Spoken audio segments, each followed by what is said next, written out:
தோழர்களே வணக்கம்.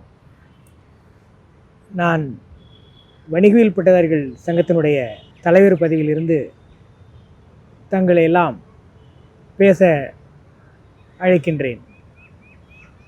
அதாவது நண்பர் அருணாச்சலம் அவர்கள் நெய்வேலியில் ஏற்பட்ட சில சிக்கல்கள், வணிகவியல் பட்டதாரிகளுக்கு ஏற்பட்ட பிரச்சனைகள் பற்றி ஏற்கனவே கூறியிருந்தார். நானும் நெய்வேலியிலே பணியாற்றினேன். நானும் CMA படித்து அதிகார பொறுப்பில் இருந்து அந்த நெய்வேலி பிரச்சனையிலே ஒரு முடிவுக்கு கொண்டு வந்தோம். இது 80களில் நடந்த ஒரு பிரச்சனை. 80லிருந்து 2000 வரைக்கும் நடந்த பிரச்சனை. அதற்கு நாங்கள் 96லே ஒரு நூல் வெளியிட்டோம். முறைசாரா கல்வியினுடைய தாக்கம் பற்றி எழுதியிருந்தோம். ஒரு மாநாடை நடத்தினோம். திரு வைத்திலிங்கம் முதலமைச்சர் பாண்டிச்சேரி அவர்களும், டாக்டர் ஞானம் வைஸ் சான்சலர் சென்னை அவர்களும் நூலை வெளியிட்டு நடத்தினோம். 96க்கு பிறகு 2026 கிட்டத்தட்ட 30 ஆண்டு காலம் பல்வேறு பணிகளுக்கிடையே நாங்கள் பிரிந்து சென்றோம். நான் பெங்களூர் போய்விட்டேன். நெய்வேலி நண்பர்கள் இருந்தார்கள். அவருடைய வாழ்க்கை பிரச்சனை, கல்வி பிரச்சனை, பதவி பிரச்சனை இருந்தார்கள். அதற்கு பிறகு ஏன் இந்த பிரச்சனையை நாம் மீண்டும் தொடங்கக்கூடாது என்று நினைத்து யுத்தத்தை அருணாச்சலம் அவர்கள் சொன்னது போல ஈரோட்டு யுத்தம் நடத்தியே ஆக வேண்டும் என்ற காலகட்டத்திலே நாங்கள் வந்திருக்கிறோம். தற்பொழுது 2025 27 நவம்பரிலே நம்முடைய நூல் திரு அசோக் பாண்டியன் அவர்கள் நம்முடைய சங்கத்தினுடைய செயலாளராக இருக்கின்றார்கள். அவர் எழுதிய நூல்கள் ஆங்கிலம் மற்றும் தமிழ் நூல்களை வெளியிட்டிருக்கிறோம். அதனுடைய காட்சிகள், அதனுடைய படங்கள் அனைத்தையும் நாங்கள் இந்த ஈரோட்டு யுத்தம் யூடியூப் மூலமாக வெளியிடுகின்றோம். இந்த பிரச்சனை ஏன் நாம் எடுக்க வேண்டும், என்ன பிரச்சனை என்றால், CA படித்தவர்கள் அவர்கள் தவறாக நினைத்து கொண்டிருக்கிறார்கள்.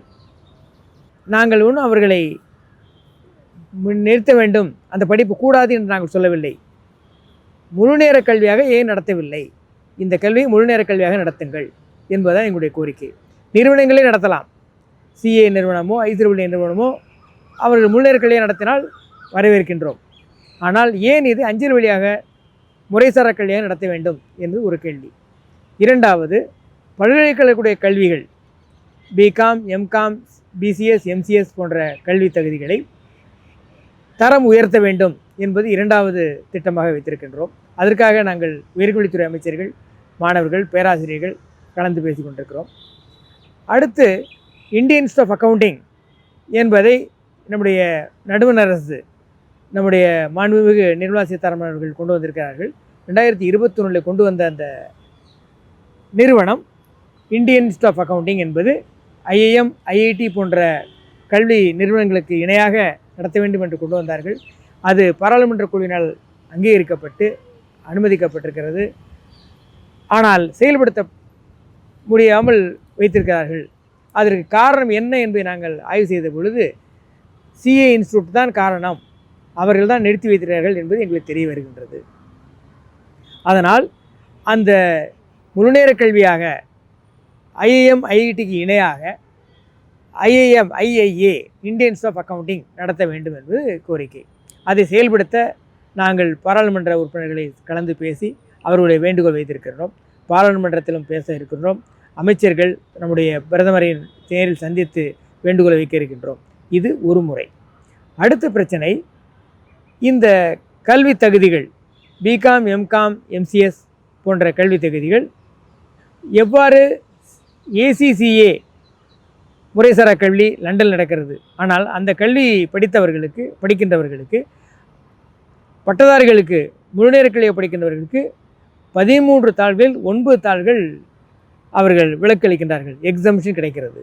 அதுபோல் CA, CMA படிப்புகள் அதே மாதிரி விலக்குகள் தர வேண்டும், எக்ஸம்ஷன் கொடுக்க வேண்டும் என்பது இரண்டாவதாக நாங்கள் வைக்கின்றோம். ஏனென்றால் முழுநேர கல்வியாக படிக்கின்ற பொழுது ஏன் அதை திரும்பி அடுத்தடுத்து மீண்டும் எழுத வேண்டியதில்லை. எப்படி ACCA 1904 ஆரம்பித்த கல்வியும் அவர்களே 9 பேப்பர் எக்ஸம்ஷன் தர்றாங்க ACCAக்கு. நம்முடைய நிறுவனத்தில் படிக்கக்கூடிய பிள்ளைகளுக்கு நாங்கள் சத்தியபாமா நடத்தி கொண்டிருக்கிறோம், SN யூனிவர்சிட்டி நடத்துகிறோம், BIT, SRM போன்ற கல்வி நிறுவனங்களில் நம்முடைய கல்வி நிறுவனங்களை முழுநேரமாக படிக்கின்ற பிள்ளைகளுக்கு விலக்கு அளிக்க வேண்டும் எக்ஸம்ஷன் தர வேண்டும் என்ற நிலையை நாங்கள் கொண்டு வருகின்றோம். அதாவது இந்த சிஏ, சிஎம்ஏ, சிஎஸ் 3 நிறுவனங்களும் பல்கலைக்கழக மானியக்குழு யுஜிசி பல்கலைக்கழகங்களை தொடர்ந்து அணுகி அவர்கள் எம்காம் படிப்பானது முழுநேர ஒரு முதுநிலை கல்வி, அதற்கு இணையானது தான் சிஏ, சிஎம்ஏ என்று சொல்லியிருக்கிறார்கள். அப்படி என்றால் பிஹெச்டி படிப்பதற்கு அவர்கள் ஒரு சான்றிதழ் படிப்பு தான் சிஏ, சிஎம்ஏ, சிஎஸ் என்பது. அவர்கள் நேரடியாக முதுநிலை கல்விக்கு இணையாக எம்காம், எம்பிஏக்கு இணையாக அதை எடுத்துக்கொண்டு அவர்கள் பிஹெச்டி பெற அனுமதிக்கப்பட்டிருக்கிறது. அப்படி என்றால் நீங்கள் முதுநிலை பட்டத்துக்கு இணையாக வந்து விட்டீர்கள், ஆனால் எங்களுக்கு என்ன கொடுக்கின்றீர்கள்? பிகாம், எம்காம், எம்பிஏ படிக்கிறவர்கள் என்ன கொடுக்குறீங்க? ஒன்றும் கொடுக்கலையே, ஏன் அப்படின்னு நாங்கள் பல்கலைக்கழகத்தையும் யூஜிசி போன்ற நிறுவனங்களையும் கலந்து கொண்டிருக்கிறோம். தேவை ஏற்பட்டால் வழக்கு தொடுவோம், வழக்கு தொடர்ந்து செய்ய இருக்கின்றோம். இது 2வது நிலை. 3வது நிலை, இந்த ஐஏஏ இண்டிவிஜுவல் ஆஃப் அக்கவுண்டிங் கொண்டு வர வேண்டும். இந்த செயல்பாடுகளை ஊக்குவிப்பதற்காகத்தான் நாங்கள் இந்த ஈரோட்டு யுத்தம் என்ற யுத்தத்தை தொடங்கி இருக்கின்றோம். அதனுடைய தொடர்ச்சியாகத்தான் நூல் வெளியிட்டிருக்கின்றோம்.